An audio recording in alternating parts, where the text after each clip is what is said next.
So President Donald Trump has called himself on several different occasions a very stable genius. Also saying things like, I'm a very smart person, right? And because of that, his followers have set out to prove it on many different occasions. Now, this latest one was noticed by Twitter user Christoph, who discovered that some of the more conspiracy-oriented Trump supporters, and that means a great deal of them, let's be honest, are using a less than reputable site, IQtest.net, to claim that Donald Trump has an IQ of 156. At least. At least. So now he broke it down in a series of tweets here. First, he said, interacting with online Trump fans means you're never far from conspiracy theories and cultish nonsense. Sometimes if you follow them down the rabbit hole, you'll come across something special. And by the way, this is something that has been around for quite some time, apparently. But now some people are starting to notice. Now, the tweet quoted by Christoph is from another user who said, you will have your eyes opened in 2020 big time. The reason being, he is brilliant with the IQ of Einstein, which is why many don't understand what he's doing in draining the swamp. Now, let me show you what that is based off of, right? And it's not just something that this person just randomly made up out of whole cloth. No, there's an actual thing that it's based off of. So that chart is real. The meme, however, not real. And as you can see, they insert Donald Trump with 156 IQ. And again, this is actually based off a real study, sort of. But let me explain, right? So now this original chart is based off a 2006 study conducted by the University of California, Davis psychologist Dean Keith Simonton. So now he basically tried to look at guess the IQs of all the different presidents based on historiometric approach to estimate the results, since there were no IQ tests, right? And so Donald Trump, we don't know if he has an IQ of 156, but that was a real chart, a real study that somebody shoehorned Donald Trump into, and then erroneously claimed that he's got the IQ of Einstein. So yeah, okay, so that happened, right? Now, so according to this Trump supporter, right, we're the dumb ones, the people that question this, right? Because we can't see the brilliance in Donald Trump draining the swamp by filling his cabinet full of criminals who then do crime and then get arrested. Okay, this is what I call pretzel logic. Not because it gives, it's salty and gives me dry mouth, right? No, it's because of all the bendiness involved in having to believe it. If you have to twist yourself into a pretzel to believe something, it's probably bullshit. Just saying. Now, this is by the way, this person continues. And I'm not going to do the Twitter handle because this person is, not very smart, obviously. But she continues by calling on people to research the Q movement. Now, the Q movement, the QAnon, short for QAnon, is a conspiracy that there's somebody in the government, codenamed Q, who was very, very high up, who was working with the Trump administration to unmask a giant pedophile ring in the highest levels of government. And yes, they say that, it's mostly Democrats.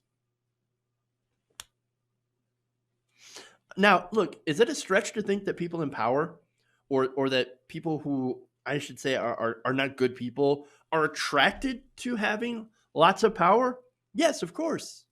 Look, very powerful people have been predators. You had, for example, Jeffrey Epstein and Dennis Hastert and many, many others, right? But to think that this is an organized, widespread pedophile ring, that's a stretch, right? Also a stretch that Donald Trump is intimately involved in exposing this alleged ring. And any minute now, he will come out and he will say, ladies and gentlemen, we got him. We got all the pedophiles out of office. Look, here's the thing. Here's why it's ironic, right?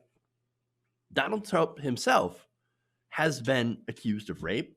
Not only that, but barging into dressing rooms in the set of Miss Universe while young teen girls were changing. So that's a bit of a problem. Anyway, and this is a couple of examples. Now getting back to Christoph, he says, I thought this lady was taking the piss, but as far as I can tell, I checked her other tweets, she's for real, and thus I discovered a website which details Donald Trump's alleged IQ of 156. And he posts a link to it. Now, that website, look, let's just lay down a fact here, right?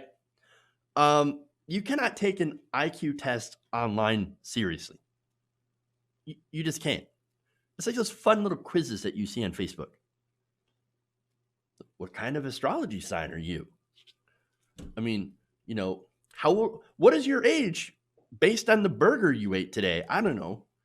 Like, it's ridiculous, right? But it's all in good fun. Okay. Now, again, even sanctioned IQ tests are controversial at this point because, again, you can't really tell much from their IQ score. Okay.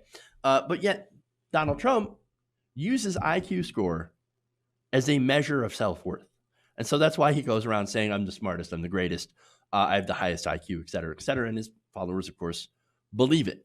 When in reality, it's just junk. It's junk science. It's BS. Okay. Anyway, so now Trump, by the way, if Trump had a high IQ, he would have released it by now. I mean, but as usual, just like his taxes and his school transcripts, he does not release them. Maybe because he's embarrassed. Maybe because it's not really all that high. I don't know. I don't know for certain. But anyway, the website claims that Trump has a high IQ of 156, and it uses this reasoning. Donald Trump has graduated from the Wharton School of University in Pennsylvania in 1968 with a Bachelor of Science degree in Economics and Anthropology. Mensa does not accept SAT scores from after 1994. However, Mr. Trump was a student at Wharton when it was possible to derive an accurate IQ test scores from known SAT scores. Given the usual requirements for admission to a top school like Wharton, I estimate that Mr. Trump has a 156 IQ at the minimum. That's what the site says. Ridiculous, right? No, you know what Donald Trump had? He had daddy's money. Legacy admissions, massive donations. Look, you can easily buy yourself a spot at higher institutions of learning. That's likely what happened to get him there. But look, that doesn't necessarily mean that he's a bad student. Again, we don't have the transcripts, we don't know. But we do have something that we do know. And that comes from people who had actually were teachers of Donald Trump and fellow students. Now, one teacher, professor, was the late William T. Kelly. Now, Mr. Kelly taught marketing at Wharton School of Business and Finance for a total of 31 years. So now, let me give you an excerpt from an article in Alternet from a friend of the late professor. Quote, Professor Kelly told me 100 times over 3 decades that, quote, Donald Trump was the dumbest goddamn student I ever had.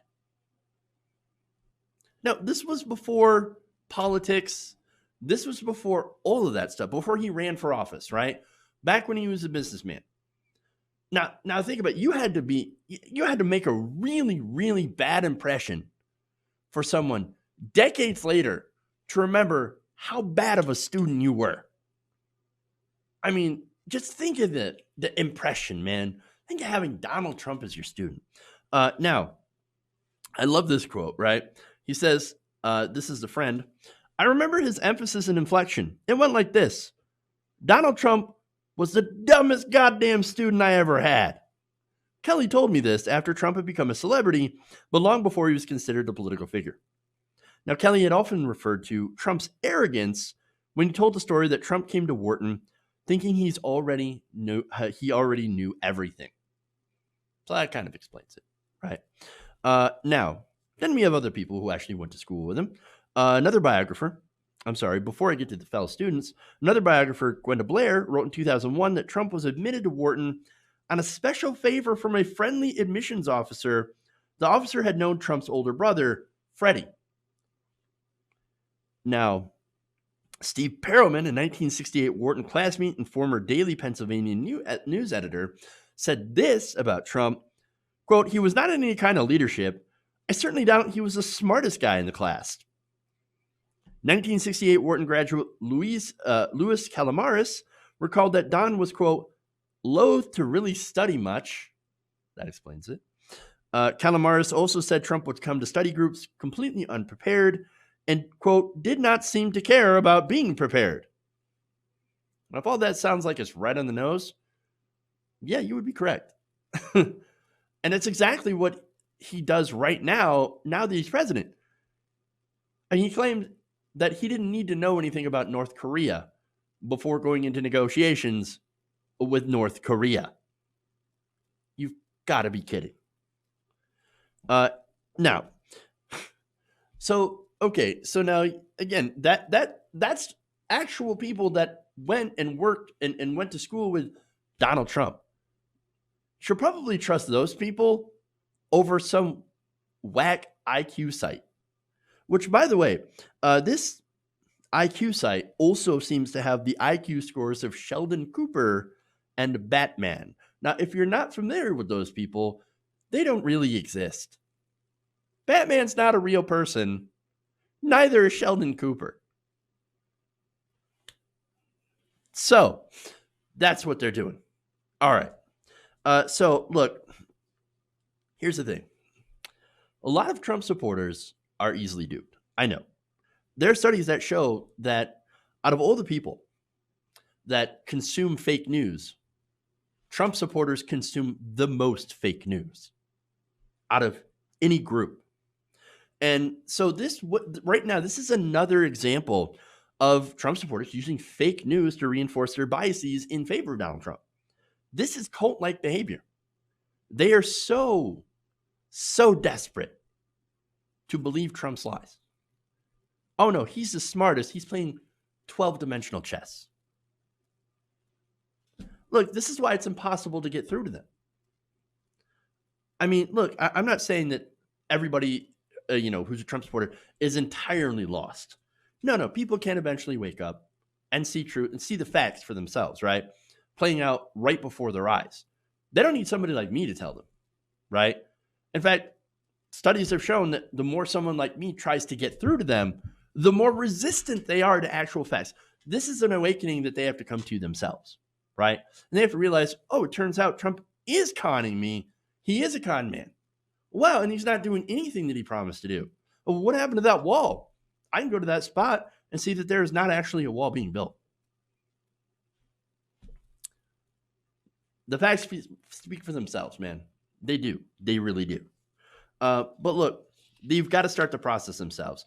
But to the overall point there is, this is why we've got to stop worrying about what Trump supporters will say. Most of them don't even live in the same reality as you and me. So what we need to do as progressives is focus on people who do have an open mind, who are interested in facts and who aren't, maybe people who aren't engaged, but could be, but are open and receptive to reality. Hey guys, hopefully you enjoyed that free video. Now I'm going to have to ask you a favor. Between the demonetization and the YouTube algorithm messing around with view counts, etc., we're having a hard time adjusting to the new YouTube reality, which is where you guys come in. See, we have a Patreon, patreon.com/TYTNation, set up to help us rely on you guys, the viewers, instead of big corporate ads. Look, you know the show. You know I'm not in favor of big corporations anyway. So help us transition away from relying on the ad model to pay the bills and sign up to be a patron, patreon.com/TYTNation. That goes a long way to help us keep the lights on. And you guys will know that you're supporting independent progressive media.